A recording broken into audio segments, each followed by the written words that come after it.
இளைஞர்களே, உங்கள் வாழ்க்கை போட்டி இல்லை, அது ஒரு பயணம் மட்டுமே.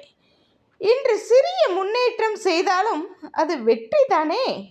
எல்லாருக்கும் ஸ்ட்ரகிள் இருக்கத்தான் செய்யுது, யாருக்கும் பெர்ஃபெக்ட் லைஃப் கிடையாது. இங்கே உன் வேல்யூ உன் சேலரியாலும் மார்க்ஸாலும் மட்டும் அளவிடப்படாது என்பதை நினைவில் வை. எல்லாரும் உன்னை புரிஞ்சிக்க மாட்டாங்க, அது நார்மல் தான், புதிது அல்ல. தவறு செஞ்சேனா அது ஒரு லெசன், அது வாழ்க்கை இல்லை. நாம் கற்றுக்கொள்ள வேண்டியது இன்னும் அதிகமாக இருக்கிறது. உன் சர்க்கிள் உன் மைண்ட் செட்டை சேவ் பண்ணும், கவலைப்படாதே. நிசப்தம் பேசுகிறது, சத்தமில்லா உண்மை. உங்களுக்கு பிடித்திருந்தால் ஒரு லைக் கொடுக்கலாமே.